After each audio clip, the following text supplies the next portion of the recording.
Thanks for turning up, folks. I hope we have a good session today.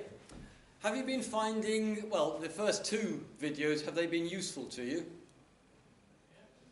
Because we'll get the rest of them up as soon as we can, just a little bit of a processing backlog. So the last week's ones will be there very shortly, hopefully today. And then today's and tomorrow's will be up there, hopefully by the end of the week, so that you've got something to come back to and refer to. As you can see, today we're looking at the idea of learning. And I want to take you through a few ideas about how we each individually learn. The purpose being to find out, or for you to find out, what is actually the way that you learn best. So that you can organize your lifestyle to maximize your opportunity to learn really effectively.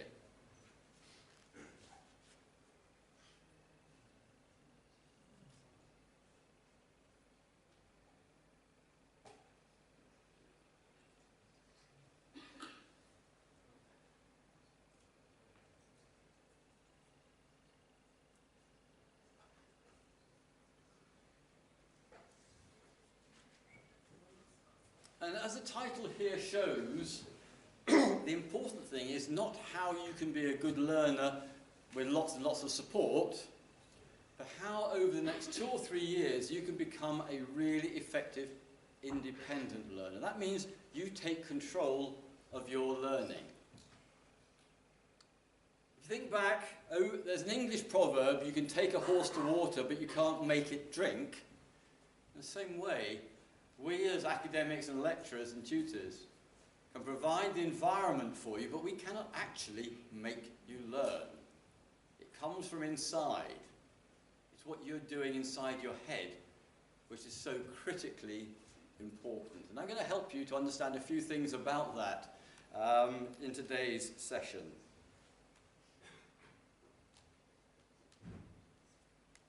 So we're looking at things like responsibility for your own learning.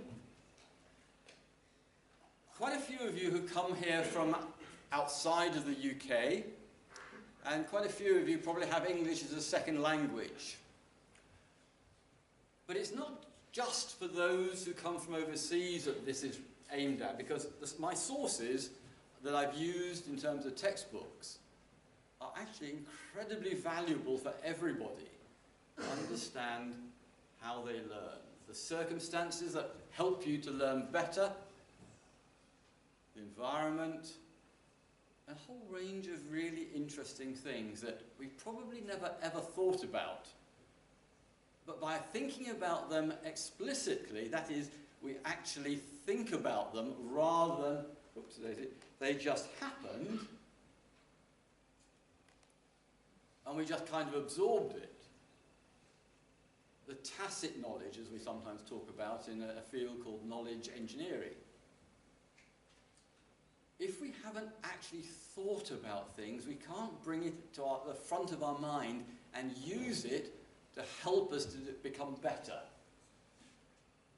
And we'll be looking at some of the cultural differences, and by that I mean international culture, I mean local culture, I mean the difference between school, college, university. Each of these organizations, each of these environments has a culture, which you could say the culture is the way we do things here. And I want you to get to understand what that culture is that we operate here at the University of Derby and in most English or UK universities.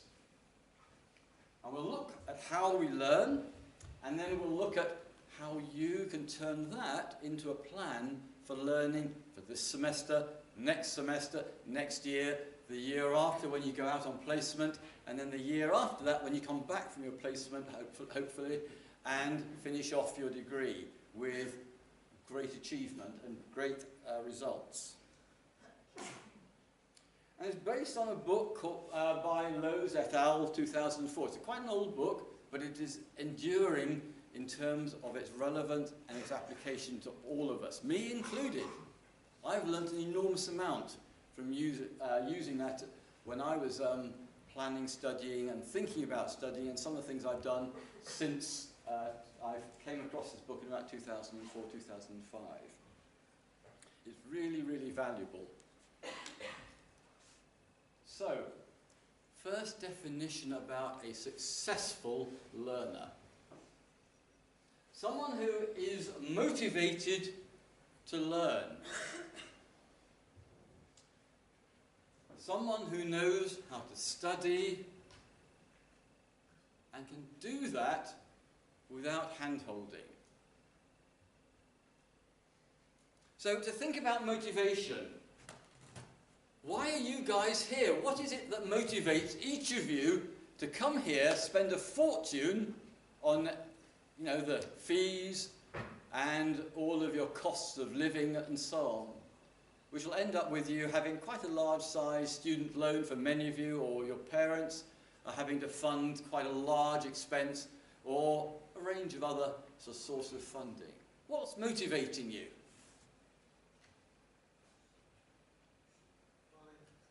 Money. How do you mean money is motivating you?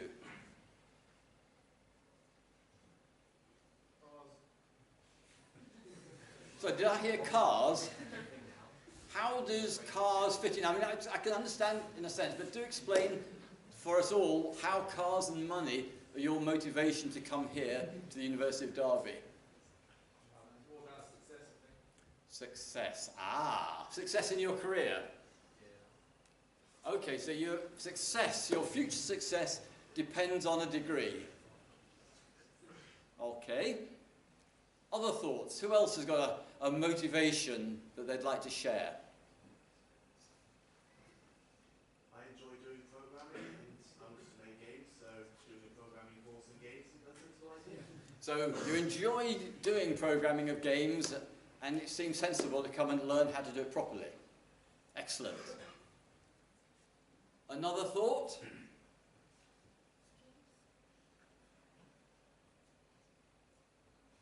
Those of you doing, say, computer science, what's motivating you to come here?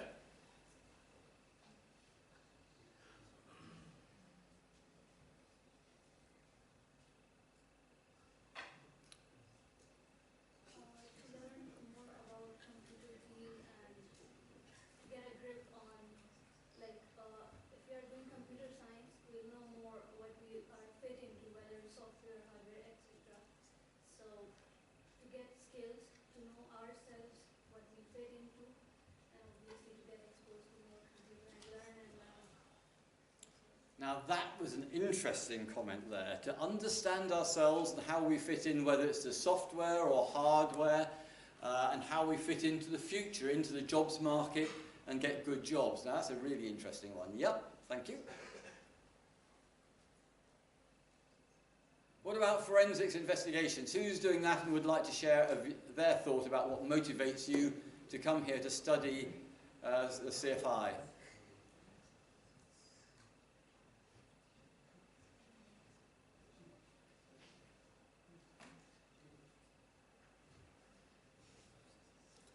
Okay. What about the BSc Information Technology? Anything here? Anybody like to share something about that? So I can get the qualifications that will give me a better job. To get qualifications to get a better job. Yep. And networks and security? Anybody would like to share an idea there?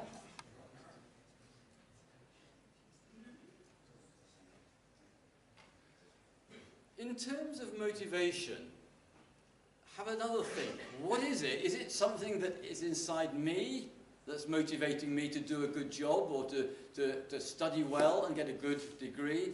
Or is it something outside, parental pressure, or maybe your sponsor if you're sponsored? Where does the best form of motivation come from? Curiosity. Pardon? Curiosity. Hey, that's a lovely one. I like that one. I am insatiably curious, as Einstein said. Yeah. So that's kind of an internal motivation.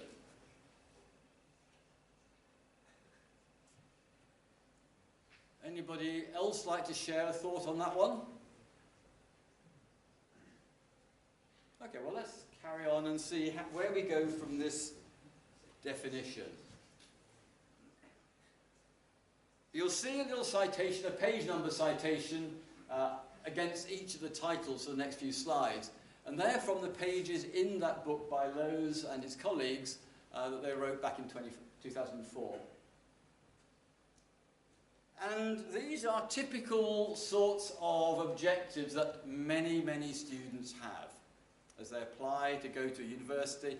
It doesn't matter so much about whether they apply specifically to University of Derby or to other universities, but these are sort of questions. I like my course, I know what my aim in studying is, and some of you have come up with your aim, improving your job and career prospects, improving your financial prospects, and things like that. But then some of them are kind of questions that you need to be thinking about. Do you know how to study? Can you say yes to that third question? Can you answer yes to the fourth question? I know how I learn best. Are you prepared to work hard? That kind of also includes, I'm prepared to come into the tutorial on a regular basis, because there's quite a lot, about 30 or 40 each week who are not coming to the tutorials on the Tuesday. And it kind of, that's where a lot of the most important and most valuable work actually happens. Not with me standing in front of you here in a lecture, spouting all sorts of good ideas that might be helpful, but in the tutorial you get the opportunity to actually put a lot of these things into practice and to be able to ask questions from me about the things that you don't understand quite so well. The next question, I can work effectively with others, that's working as a group and in the teams.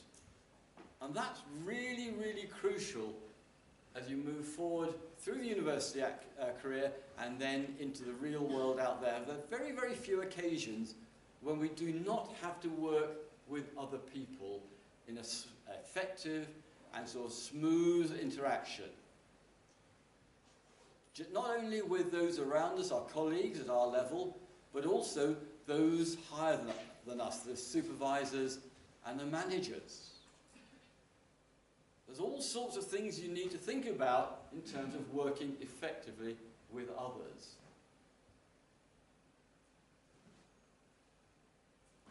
How many of us really are good at managing our time? Do we really know how to make the best use of my time?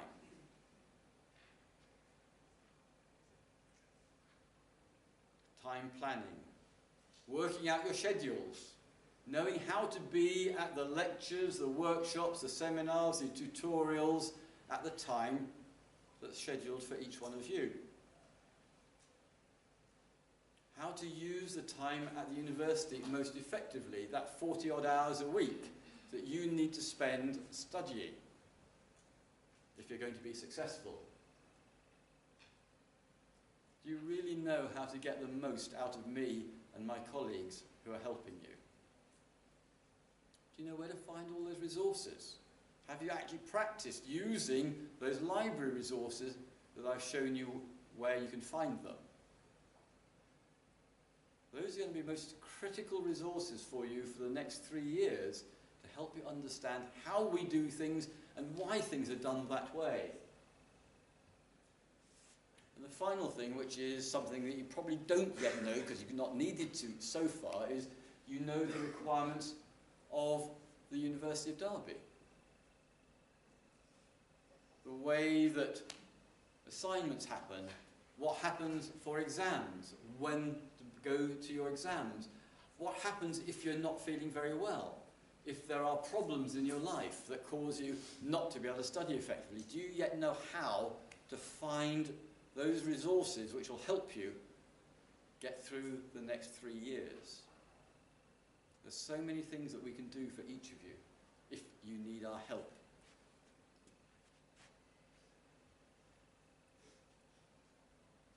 I want you to take just 2 or 3 minutes talking to the person or persons next to you, behind you, about those questions. I'll put them back up. Just think about those questions there and see which ones you can answer yes, and for those which you don't know the answer to, have a think about what you might want to do to be able to say yes.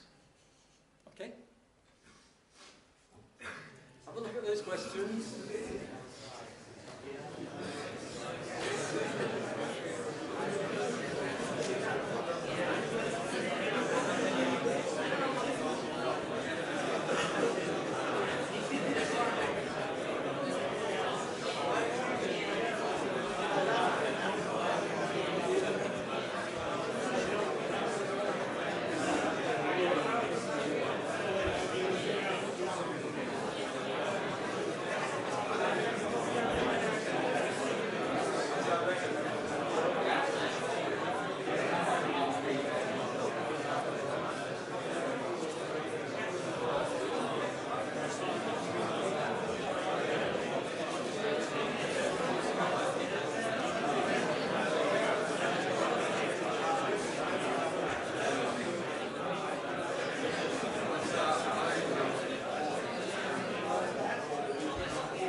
Okay?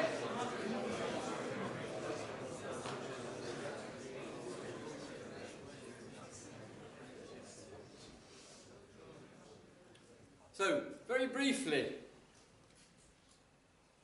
which statements, and one or two can share your thoughts, which statements are true for you and why?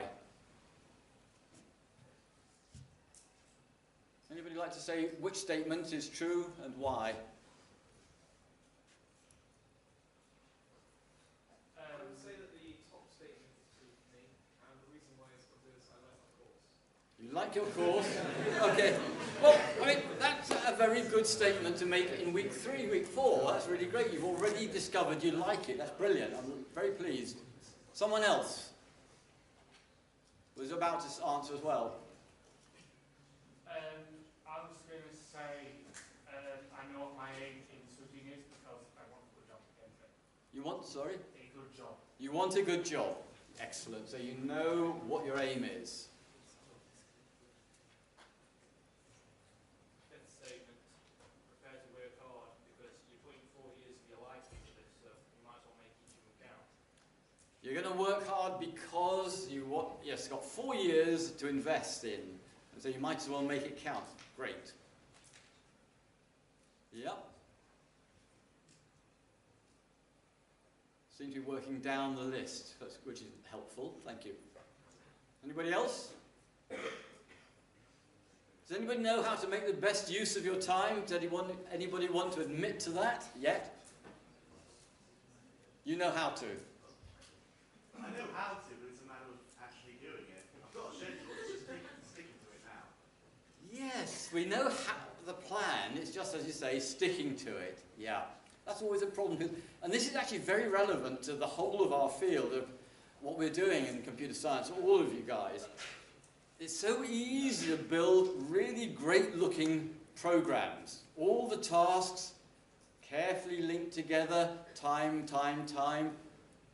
and then we forget that what we've actually done is to absorb all of the hours of the day, and actually we probably find only half the hours of the day are useful for the project because of all the interruptions. So yeah, it's a big problem. And this is a very important lesson in project management. The plan is okay at the time you publish it, and then the world says no. And you have to somehow respond to that. What about the bottom 3 questions? Anybody say yes to that and why, or no and what the problems are that mean you don't know how to get the best help from your tutors or finding the resources? I found the best way to get help from a tutor is to break them into tutorials and lectures. I don't know how to find and use any of the resources online, and the current review institution is just set up and make notes. Okay. Yeah, that's, as Dominic says, the most important time you can get at us is lectures and tutorials and workshops. However, we also have typically a couple of hours each week that we publish and make available to you where it's open access. So the door will be open and you will be able to find it. If there's someone with us, obviously, form a queue. And some of us, if the door is open and there's nobody with us, knock on the door and ask if we are free. And some of us will be free immediately. Some of us will say, well, hang on, I'm just really busy just at the moment. Let me finish this off. So there are many, many opportunities to come and talk to us outside of lectures and workshops as well. A guaranteed 2 hours a week when we have open office, and then subject to workload and so on and other important things, we will do our best to be available to you anytime we're in the office. Your responsibilities. Yeah, we're all very good in this world of rights. This is my right to this, human rights, student rights, etc., etc., etc. But normally, rights are balanced by responsibilities. And the University of Derby has the 3 hours, the rights and responsibilities that you can find on the university website. And they will tell you all sorts of important things that the rights you have in terms of the support that we will give you, but the whole set of responsibilities as well. And here is the list of some of the most critical ones. And I think the one that I would like to make, well, there are 2 or 3. Attend classes regularly and arrive on time. Well, that doesn't seem to be a problem with most of you, which is really encouraging. Do all of the set work. Yeah, lots of reading and so on, and so, etc. The rest take care of themselves except for the last one. And I really want to emphasize that right at the beginning of your career here. One of your most important responsibilities is to manage your health, both your physical health and your mental health. Don't let yourself get too stressed. If you feel stress levels building up, come and talk to your lecturers, your program leaders, people like Dave Voorhis, Wayne Rippin, Olga, and who else should there be? Oh, and Peggy Shue, Tommy Thompson, and then John on the CAGMA as well. Those people, your program leaders, are the most important contacts that you have if you begin to feel the pressure of things is getting just too much. And we recognize that this is a regular situation. Most of you have come away from home and family for the first time. A new town, new way of living, and new sets of responsibilities, all this cooking and so on, feeding yourself, getting to places on time, etc., etc., etc., plus planning your time and then adhering to that plan as well, as we heard in that last little section. So, again, another little chat to each other, discussion. We won't do the 5-minute group session, what I want you to think about is which statements are true for you and what are the consequences if you can't do those things or don't know how to do them. Because it's the consequences which are critical in terms of driving us to be able to do better. So, a couple of minutes. Which of those statements is true? Which are problematic? And what are the consequences?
Okay, folks?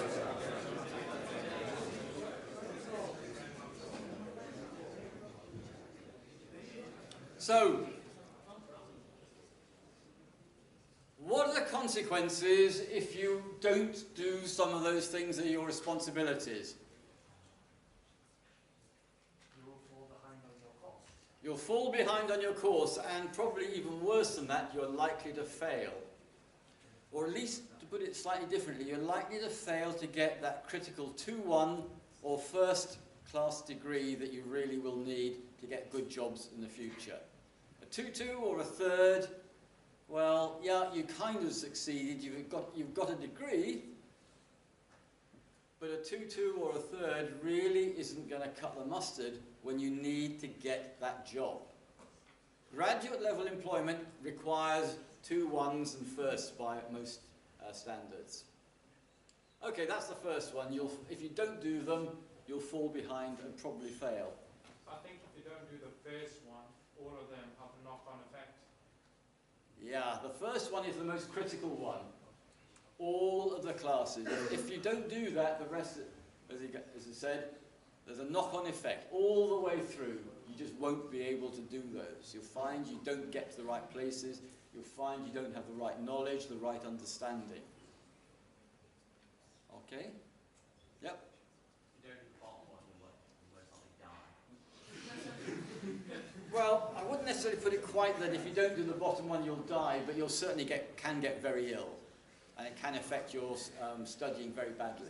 Yeah, good point. It's really critical. And there's so many students who kind of forget that one. They do many of the rest and just keep going, keep trying to keep going without necessarily involving other people who can actually help reduce those stress levels. We know from surveys that happen fairly regularly that the levels of stress that many of you are experiencing is higher than you've ever experienced before. So be careful. Anything else? Yep.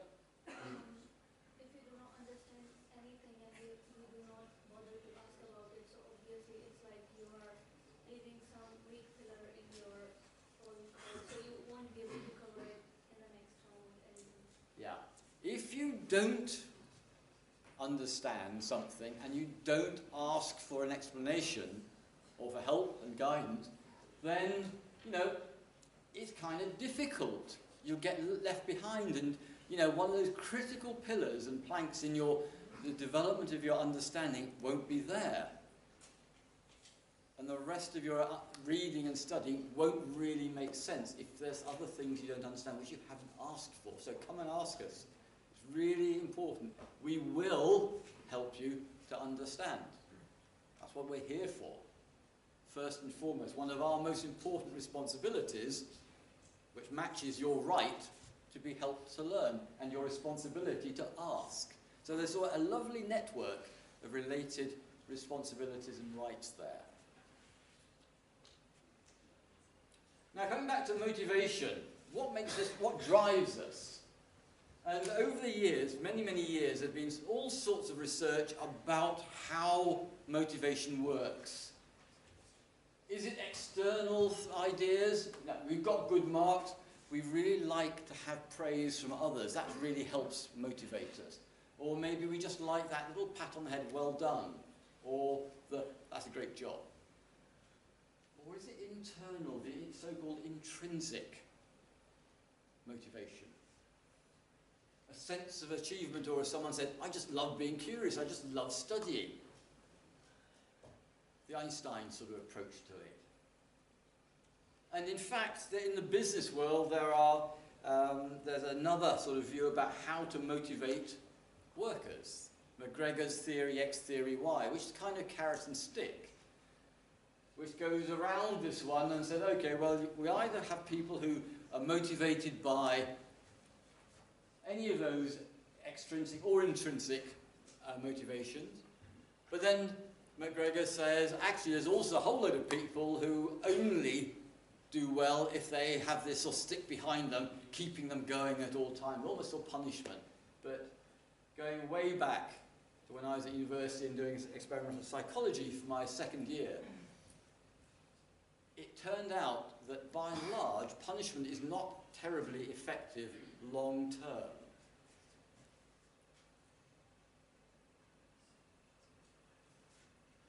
So we'll skip this one as a group discussion because it's individual, but what I would like you to do is to come back to it outside of here, go look at the materials on Blackboard, have a look at this task, and actually understand yourself. What is it that really motivates you? Is it that external, extrinsic thing? Just, I like the idea of those good qualifications that then allow me to get a new job or a good job. Or is it that sense of pride in having done well? Or is it you need to have that regular pat on the head? It doesn't actually matter which of those is important to you because we are all different. But the important thing is to know yourself. Understand yourself and become comfortable with who you are.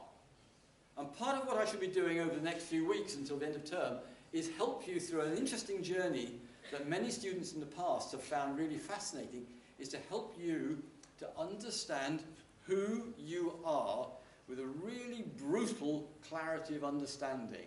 Get rid of those rosy-tinted glasses that I'd like to be this sort of a person, but I'm not.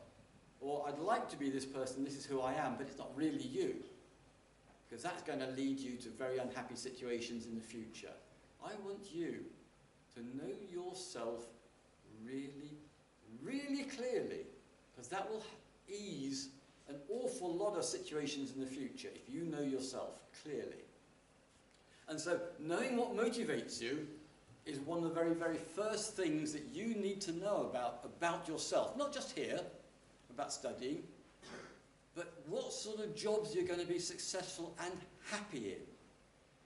It's all very well saying, I want to go through computer science or whatever. It doesn't really matter what the subject area is, because I will have fabulous jobs which will pay me 50 or 100,000 sterling a year in the future. But if I am going to be seriously unhappy and stressed all of that time, it's a pointless exercise. What you need to do is to find out what really excites you, find out what is you. And that's part of what the subjects in computer science is all about. Various of us will be coming every other week or so to give you an insight into what makes us tick in terms of our research areas or our interest areas that are really fun, really fascinating. And you can use that, each of those videos, and you can look at last year's videos as well that are on our YouTube channel to see other aspects. So you can look back at last year to see what I said about governance. You can look at what Tommy says about various things. You can look at what Kim Smith said about peer networks and so on. So you can begin to find out what's out there that really catches your interest, so that you can help direct your studying and your career in that direction, which might also end up having a good income. But to me, having been in business, been in industry, been here, to me it is far more important to be happy in my job rather than chasing 50, 70, 100 grand a year. But we're all different. So another thing, looking back at your college and school activities with your A-levels, with your B-Techs and so on. Think about what worked well for you back in your previous era of studying. Think about questions like, what did you like about it? Why did you like college or school, your sixth form? What aspect of that what way of learning didn't you like? But importantly, things like what made it difficult, what made it not likable, or even what made it enjoyable to you. And then think about what helps me to learn, based on what you learnt and the way you were learning back with your A-levels and B-Techs and so on. A couple of minutes, folks. Have a little discussion and think about these questions. Because we need to think forward to what's happening here.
Okay?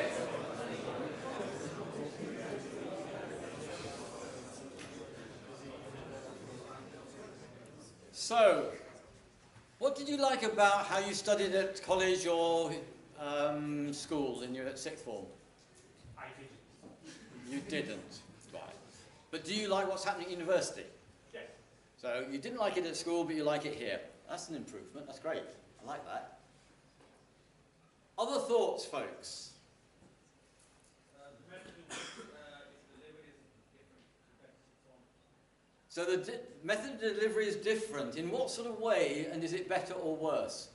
I find it slightly better because it's more open and it's more direct, whereas in sixth form you're more vague.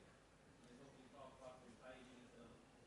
So it's more open, but you've got more access and it's more interesting. Is that fair? Yeah. Other thoughts?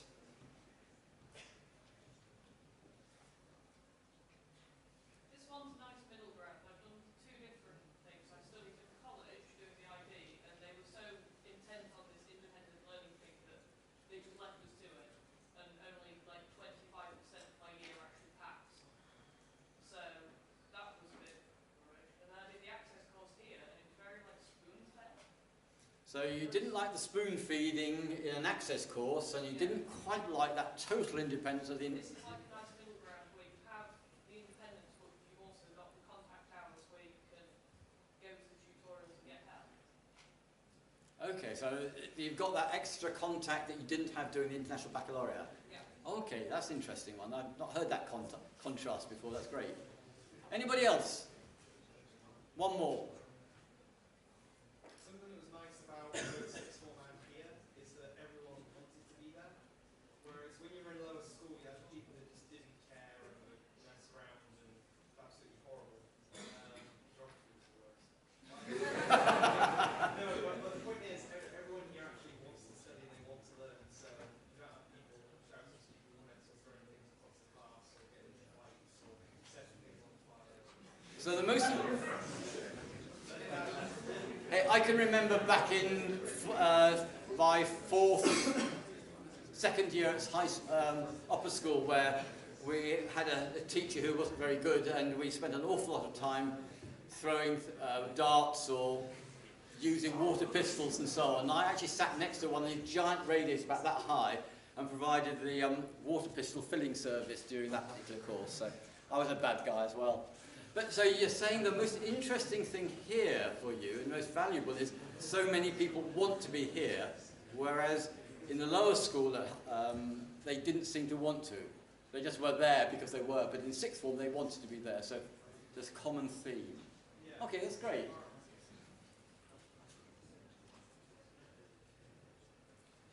So I'd like you to work through this after, when you leave here, or sometime this evening perhaps, or during the week. Think about what sort of methods you really like. Look at that Buckinghamshire University one, I think it's still active, and certainly try that test on learning styles. Now, another one. When do you learn best? When's the best time for you to do your studying? Have you actually worked out what time? Sorry? You know, some of us are really great first thing in the morning, some later on at night. And if we look at the access logs, well, not so much the access logs, but the summary logs of access to Blackboard, we can see you guys active on Blackboard, not quite 24/7, but not far off it. So it shows that you all work at different times, you study better. Now the important thing is to actually do that consciously, not just as, oh dear, I'm getting late, I'd better work on and on through the night, but actually build your energy levels, you might say, into that plan that you make of when you're going to study. I mean, there are times of the day when I know that I dare not, if I'm at home, with a stack of marking, do marking. If I'm at home marking at 3 o'clock in the afternoon, I'll start reading something, and then suddenly it's an hour later, and the world has gone by. So I do not do marking at 3 in the afternoon. That is the dead period for me. Morning, great. later on, great. But that 3 to 4 o'clock, or 2:30 to 3:30 is a real no-no for me. And if you know yourself, then at least the days you're not in here with a scheduled lecture or a scheduled workshop or something, you can take account of when is your energy level high, when is it low. And don't do things that involve sitting around when your energy is low, because you will just drift off and the world and time will just pass suddenly. And then here's a couple of little tests you can do, again, which will help you to understand more about yourself. Do you like to listen to people talking?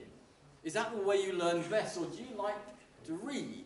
Or do you like actually to be doing things? And I guess some of you guys doing CGP and programming just love getting your hands dirty, hacking code. Making things, making code do things that's really cool.